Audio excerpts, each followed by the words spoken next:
జ్ఞానస్వరూపులకు నమస్కరిస్తూ అనిత 6వ రోజు పత్రిజీ జ్ఞానామృతం బుక్ 2లో ఈరోజు అండి పత్రి సార్ నవవిధ ధర్మాల గురించి తెలియజేస్తున్నారు. ధర్మో రక్షతి రక్షితః, ఎవరైతే ధర్మాన్ని రక్షిస్తారో వారిని ధర్మం రక్షిస్తుంది. ఈ ప్రపంచంలో ధర్మాలు కలగలలుగా ఉన్న వాటిల్లో ప్రధాన నవవిధ ధర్మాల గురించి తెలుసుకొని ధర్మం యొక్క విశ్వరూపంలో స్నానం చేసి పునీతులమై విశ్వరూపులం అవుదాము. ధ్యాన ధర్మం. ధ్యానం అనే మాటకు ఉన్న విలువ, పవిత్రత, పారమార్థికత మరే మాటల్లోనూ లేదు కనుక భగవాన్ గౌతమ బుద్ధుడు ధర్మచక్రాన్ని స్థాపించి ప్రవచించిన ధర్మాలన్నిటిలోకెల్లా అత్యుత్తమమైన ధర్మం ధ్యాన ధర్మం. ఆ ధర్మం అభాగ్యాన్ని మరి ధర్మం సౌభాగ్యాన్ని పరంపరగా ఇస్తాయి కనుక మనకు సౌభాగ్యం కావాలి అంటే మనం ధర్మవర్తులుగా ఉండాలి.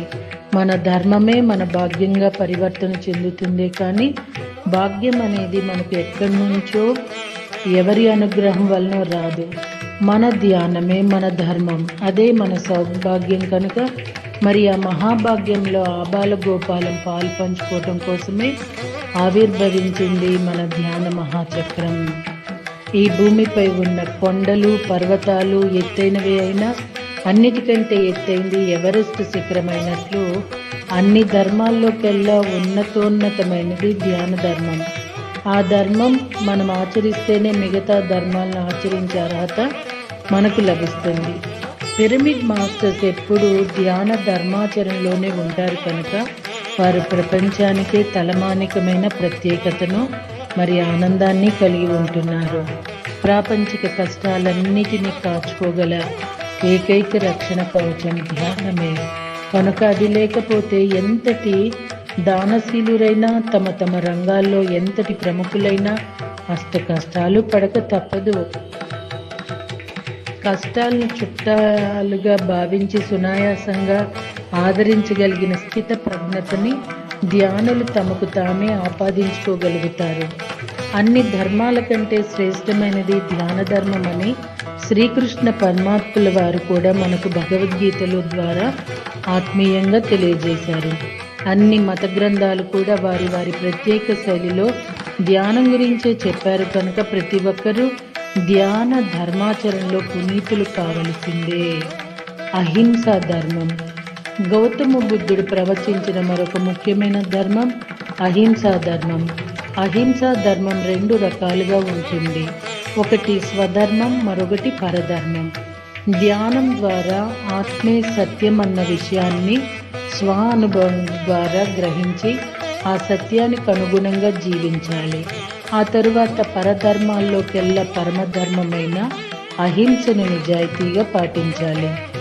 మన విషయంలో మనం ఏ రకమైన అహింసను కోరుకుంటున్నామో అదే పరుల విషయంలో కూడా ఆచరించటమే అహింసా ధర్మం. వేరొక ప్రాణిని అంటే మనిషిని కానీ మరి ఏ ఇతర ప్రాణిని కానీ శారీరకంగా కానీ మానసికంగా కానీ హింసించటం అన్యాయం, అక్రమం, దండార్హం కూడా. ధ్యాని కాని వారు అజ్ఞానంతో దేవుడి విగ్రహాల వద్దకు పోయి రక్షించు అంటూ ఆర్తనాదాలు చేస్తారు. శిలలు ఎలా రక్షించగలవు అన్న కనీస జ్ఞానం లేకుండా దీనాలాపనలు చేసేవారు తాము మాత్రం ఇతర జీవులను భక్షిస్తూ హింసిస్తూ ఉంటారు. హతవిధి ఎంత విచిత్రం! మనము ఇతర జీవుల పట్ల ప్రేమ దయ చూపించకపోతే మనం ఎప్పటికీ ఎవరి వద్ద నుంచి కూడా రెండింటినీ పొందలేము. ఈ కర్మ సిద్ధాంతాన్ని కారణకార్య సిద్ధాంతంగా ఒక జన్మలోంచి తెలుసుకున్నవాడు జ్ఞాని అయితే అనేక జన్మల్లో నుంచి కారణ కార్య సిద్ధాంతంగా తెలుసుకున్నవాడు బ్రహ్మజ్ఞాని. కలియుగంలో 4 పాదాలతో వర్ధిల్లిన ధర్మం త్రేతాయుగంలో 3 పాదాలతో, ద్వాపర యుగంలో 2 పాదాలతో, మరి ఇప్పుడు కలియుగంలో 1 పాదంగా ఉంది. మొదటిది కృతయుగం. మాస్టర్స్ కొంచెం సరి చేసుకోవాలండి. అలా కాక రాబోయే సత్యయుగంలో ధర్మం తిరిగి 4 పాదాలతో వర్ధిల్లుతూ పూర్వ వైభవాన్ని పొందాలి అంటే అందరూ విధిగా ధ్యానం చేసి సత్యాన్ని తెలుసుకోవాల్సిందే. అన్యదా శరణం నాస్తి. మిత్రధర్మం. స్నేహం కంటే మధురమైనది ఈ లోకం మరింకేదీ లేదు. కనుక మనం మిత్రధర్మం గురించి తెలుసుకుందాం. మిత్రత్వం అనేది కేవలం మానవ లోకానికి మాత్రమే పరిమితం అనుకోవటం తప్పు. వృక్ష జాతులు, పశుపక్షాదులు, జలచరాలు ఒకటేమిటి, సమస్త ప్రాణకోటితో మనం స్నేహం చేయాలి. మరప్పుడే అది మిత్రధర్మం అవుతుంది. పిరమిడ్ మాస్టర్లు అందరూ మిత్రధర్మానికి పరిపూర్ణంగా అంకితమై ఉన్నవారు. నిజంగా పత్రి గారండి, పిరమిడ్ మాస్టర్స్ అంటూ అసలు ఎన్నిసార్లు ఆయన కలుస్తూ ఉంటారో. అయితే పిరమిడ్ మాస్టర్లు అందరూ మిత్రధర్మానికి పరిపూర్ణంగా అంకితమై ఉన్నవారు అని చెప్పటంలో ఎవరైతే అలా మిత్రధర్మానికి అంకితమై ఉంటారో వాళ్ళే పిరమిడ్ మాస్టర్లు అని చెప్పడం అండి. చెప్పాలంటే మాస్టర్స్, పిరమిడ్ స్పిరిచువల్ సొసైటీలో మిత్రధర్మం ఎక్కడ కనిపించదండి.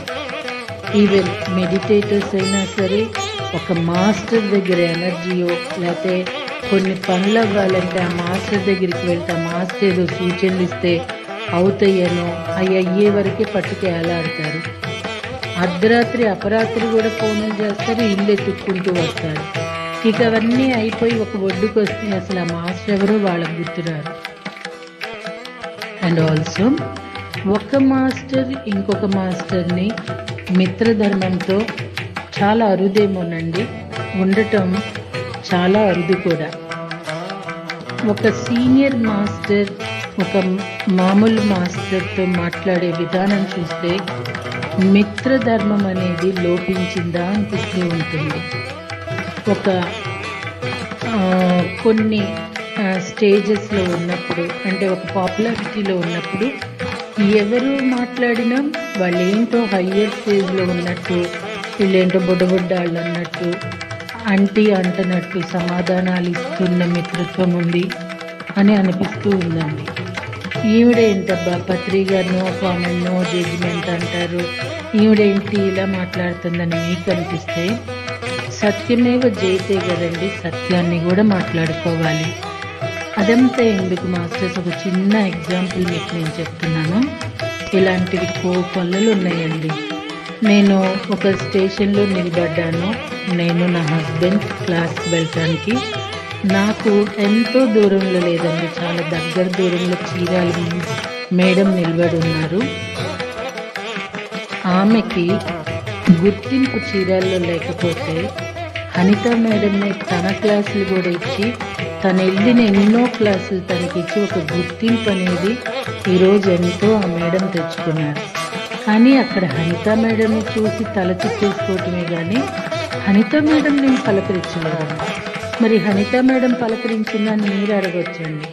ఈ అనిత మేడంకి ఒక రోగం ఉందండి, ఎప్పుడైనా సరే ఎవరైనా పలకరిస్తేనే మాట్లాడుతుంది, లేకపోతే మౌనంగా గమనిస్తూ ఉంటుందండి. మరి మీ దగ్గర ఎక్కడుంది మిత్రధర్మం అని మీరు అంటారేమో. ఎందుకంటే పలకరించినా కూడా పలకరించే స్థితిలో లేనప్పుడు పలుకకుండా పలుమార్లు పరీక్షగా చూడటంలో మరొక జ్ఞానం తీసుకోవచ్చేమోనండి.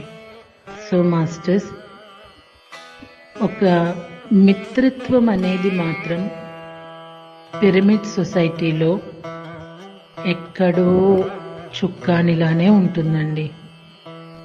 అవసరానికి ఉపయోగించుకోవటం తెలిసిన ఒక చక్కటి నైపుణ్యపు మిత్రత్వం మాత్రం ఉందండి.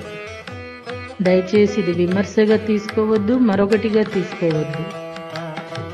నేను చూసిన ఈ 16 సంవత్సరాల ఈ పయనంలో నాకెక్కడా మిత్రత్వం కనిపించలేదు మాస్టర్. సో అంటే అది మీ లోపమేమోనండి, మీ దగ్గర లేదేమోనండి అని మీరు అనుకుంటే నేను ఇంకేం చెప్పలేను, నేనేం చేయలేనండి అంతేనంటారా? మనది మైత్రేయ బుద్ధితో కూడిన ఆత్మ కనుక ప్రతి ప్రాణితో స్నేహం చేస్తూ నాతో ఆడుకుంటావా, మనం ఒకరితో ఒకరం ప్రాణప్రదంగా ఉందామని అడగాలి. ఇండియా పాకిస్తాన్, ఇండియా చైనా బాయిగా ఉండటమే మిత్రధర్మం ఎందుకు కొట్టుకోవాలి, ఒకరినొకరు ఎందుకు హింసించుకోవాలి? అలాంటి పిచ్చి చేష్టలు మాని అందరం స్నేహపూరితంగా ఉండాలి. పరమేశ్వరుని కుటుంబం మిత్రత్వానికి పరాకాష్ట. శివునికి పాముతో స్నేహం, వినాయకుడికి ఎలుగుతో స్నేహం, కుమారస్వామికి నెమలితో స్నేహం, మరి పార్వతికి పులితో స్నేహం. ఇలా మనమేతర జాతి ప్రాణులన్నీ మనతో స్నేహం చేద్దామని పువ్వెళ్ళూరుతూ ఉంటే మనం మాత్రం రాక్షసుల్లా మారి నాకు నీ స్నేహం వద్దు, నీ మాంసం కావాలి కనుక నిన్ను చంపి తినేస్తాను అంటున్నాము. పిరమిడ్ స్పిరిచువల్ సొసైటీ మూమెంట్ మిత్రధర్మానికే కట్టుబడి ఉండి ధ్యాన శాకాహార ప్రచారాల ద్వారా మైత్రేయ తత్వాన్ని ప్రపంచమంతా చాటుతోంది. బుద్ధ భగవానుడు 2500 సంవత్సరాల తరువాత మళ్ళీ తిరిగి వస్తాను అని మాట ఇచ్చి ఇదిగో ఇలా మనందరి రూపంలో వచ్చేసాడు. అందుకే ఇదంతా మైత్రేయ యుగం. నిజంగా మాస్టర్స్, వృక్షాలతో స్నేహం చేస్తే మనం ఏదైనా హడావుడిలో వెళ్తున్నా అవి మనల్ని చల్లటి గాలి ద్వారా పలకరిస్తూ ఉంటాయండి. నిజంగా వృక్షాలతో మొక్కలతో స్నేహం చేసి జంతు జాలాలతో పశు పక్షులతో స్నేహం చేస్తే మాస్టర్స్ నిజంగా మనమే తక్కువైపోతామేమో. ఆ స్నేహానికి అవే ప్రాణం ఇస్తాయి కూడా. ఈవెన్ చెట్లు కూడానండి, యజమానికి ఆపద వస్తే చనిపోయే చెట్లు కూడా ఉంటాయి. అలానే యానిమల్స్ కూడా మాస్టర్స్ తాము ప్రాణత్యాగం చేసి ఇంటి యజమానికి ప్రాణం ఇస్తాయి. ఇంత ఆధ్యాత్మికమని డప్పు కొట్టుకుంటున్నా కూడా స్నేహము ఈ అర్థమో స్నేహం చేసే తత్వమే లేదు. ఎక్కడ చూసినా ఈగో అండి, అహంకారం. నేను ఈ సొసైటీలో ఒక ఉత్తమోత్తమైన ఒక క్యారెక్టర్ని మాత్రం చెప్పగలను. ఆమె నిజంగా ఒక పర్ఫెక్ట్ మాస్టర్ అని చెప్పాలండి. ఎందుకంటే ఎలాంటి ఒడిదుడుకులైనా అసలు ఎలాంటి ఇదిలో అయినా ఒక స్టెబిలిటీ ఉన్న మాస్టర్ తను. నిజం మాస్టర్ అలా అరుదుగా కనిపిస్తారు. ఈ స్పిరిచువాలిటీ అనేది ఇక్కడ ధ్యానం చెప్పే ధర్మము, జ్ఞానం పెంచే ధర్మము, శాకాహార ప్రచార ధర్మాలు ఈ మూడు మాత్రం చాలా పర్ఫెక్ట్గా కనపడతాయండి. ఇక మిగతా అన్నీ పత్రిగా చెప్పేవన్నీ కూడా వెతుక్కోవాలేమో అనిపిస్తాయి. మీరు నన్ను చాలా కోపడేస్తున్నారా? ఇందాక చెప్పిన మేడం అరుణ జ్యోతి గారు వండర్ఫుల్ మాస్టర్ అండి. తను ఆమె హృదయంతో స్పందించే మాస్టర్. నిజం మాస్టర్స్, నాకు కనిపించిన ఈ ఆధ్యాత్మిక ప్రపంచంలో చాలా తక్కువ మంది అండి హృదయంతో ఉన్నవాళ్ళు. వాళ్ళల్లో ప్రథములనే చెప్పాలి. ఇప్పుడు కరుణా ధర్మం అండి. ఈరోజు క్రిస్మస్, విశ్వం భూమికి ప్రసాదించిన మహామహుడు యేసుప్రభు జన్మించిన దివ్యమైన రోజు. కరుణా సముద్రుడు జీసస్ క్రైస్ట్ తన జీవితమంతా కూడా ప్రపంచాన్ని కరుణామయం చేయటానికి ఎంతో శ్రమించాడు. దేవుని రాజ్యంలోకి ప్రవేశించుడి అని ఎల్లడలా ప్రవచనం ప్రచారం చేశాడు. ఎక్కడుంది దేవుని రాజ్యం అని అడిగిన వారికి నీ లోపలే ఉంది అని చెప్పాడు. నా లోపల నేను ఎలా వెళ్ళాలి అని అడిగిన వారికి చిన్న పిల్లవాళ్ళ మార్చి వెళ్ళగలరు అని చెప్పాడు. నేను 40 రోజులు ఉపవాసం ఉన్నాను. మీరు కూడా అలా చేస్తే దేవుని రాజ్యంలోకి ప్రవేశ మార్గం సుగమం అవుతుంది అని చెప్పాడు. ఉపవాసం అంటే భోజనం మానివేయమని కాదు, మనసుకు ఉపవాసం అంటే ధ్యానం చేయాలి. మరి నేను చెప్పినట్లు చేస్తే ఆరోగ్యం, సంపద, సంతోషం, తృప్తి అన్నీ మీకు ఇవ్వబడతాయి అంటూ సుస్పష్టమైన అవగాహన ఇచ్చారు అపార కరుణామయుడు జీసస్ ప్రభు. జీసస్ క్రైస్ట్ లాగే మనం కూడా తోటి వారి జీవితాలను, వారి నిస్సహాయతను గమనించి కరుణతో వారికి సహాయం చేయటమే కరుణా ధర్మం. జీవుల్ని హింసించకుండా, భక్షించకుండా వాటన్నిటికీ రక్షణ కల్పించటమే కరుణా ధర్మం. మరి ధర్మం ఒక్కటే మోక్షదాయకం. మన దగ్గర ఏది ఉంటే దాన్ని మనం అనుభవిస్తూనే అందులో నుంచి కొంత పక్కవారికి పంచటం కరుణా ధర్మం. నాకు ధ్యానం జ్ఞానం అపరిమితంగా తెలుసు. నా వద్ద ఉన్న దానిని గత 30 సంవత్సరాలుగా ప్రపంచవ్యాప్తంగా అందరికీ పంచుతూనే ఉన్నాను. నాకేం పట్టింది అని ఇంట్లో కూర్చోలేదు. ఊరు తిరిగి అందరికీ ధ్యానం నేర్పటమే కరుణ. భీష్ముడు అంపశై మీద ఉండి అమితమైన బాధను ఓర్చుకుంటూనే ధర్మరాజుకు రాజకీయ చతురతను నేర్పించాడు. ఆ మహానుభావుడిని ఆదర్శంగా తీసుకొని మనకి ఎన్ని బాధలున్నా పళ్ళ బిగున ఓర్చుకొని బాధితులందరికీ సాయం చేయటమే కరుణ. ఇది పత్రిసత్ చెప్పినట్టుగా నేను విన్నానండి. మన సొసైటీలో ఒక మాస్టరు చెయ్యి ఎవరో తలుపు కొడుతుంటే ఆ హడావుడిలో చెయ్యి బాగా కాలిపోయిందటండి. ఆ కాలిపోయిన చెయ్యి ఎంత బాధగా ఉన్నా వెనక పెట్టుకొని వాళ్ళు వచ్చి వాళ్ళకి సమాధానం చెప్పి చేశారంట. నిజంగా మిత్రధర్మం, కరుణాధర్మం, శాంతధర్మం, మరొక ధర్మం అంటే ఇలాంటి మాస్టర్స్ ఊపిరి పోస్తున్నారేమో అనిపిస్తుందండి. Right masters? తనను నిర్దాక్షిణ్యంగా సిలువ వేసిన వారిని తాను స్వయంగా క్షమించి వారేం చేస్తున్నారో వారికే తెలియదు కనుక వారిని క్షమించు అని తన తండ్రిని కోరిన జీసస్ క్రైస్ట్ అసలైన కరుణామయుడు. నీ 2 కళ్ళు ఒకటవ్వకపోతే దేవుని రాజ్య ప్రవేశానికి అర్హుడివి కాజాలు అని కూడా ఆయన అన్నాడు. అంటే ధ్యానంలో చర్మచక్షువులు రెండింటినీ మూసుకొని ధ్యాన చక్షువు గుండా దేవుని రాజ్యంలోకి ప్రవేశించాలని ఆయన చాలా చక్కగా విశ్లేషించారు. అంతేకాదు, నిన్ను నువ్వు అమితంగా ప్రేమించుకో అనటంలో కూడా అంతరార్థం నీ ఆత్మను నువ్వు ప్రేమించుకో అని. ఎందుకంటే నిన్ను నువ్వు ఎంతగా ప్రేమించుకుంటే ఇతర జీవులను కూడా అంతగా ప్రేమించగలవని కరుణతో చెప్పాడు. గొప్పవాళ్ళు అందించే ఇలాంటి అద్భుతమైన జ్ఞానాన్ని మనం 2 విధాలుగా తెలుసుకోవచ్చు. ఒకటి ప్రత్యక్ష జ్ఞానం, రెండోది పరోక్ష జ్ఞానం. జీసస్ వంటి మహనీయులు చెప్పినవి విని ఎంత జీర్ణించుకున్నా అది పరోక్ష జ్ఞానం మాత్రమే అవుతుంది. కానీ మనకు ప్రత్యక్ష జ్ఞానం కావాలి, మరి అది మనకు ధ్యానం వల్లనే సాధ్యమవుతుంది.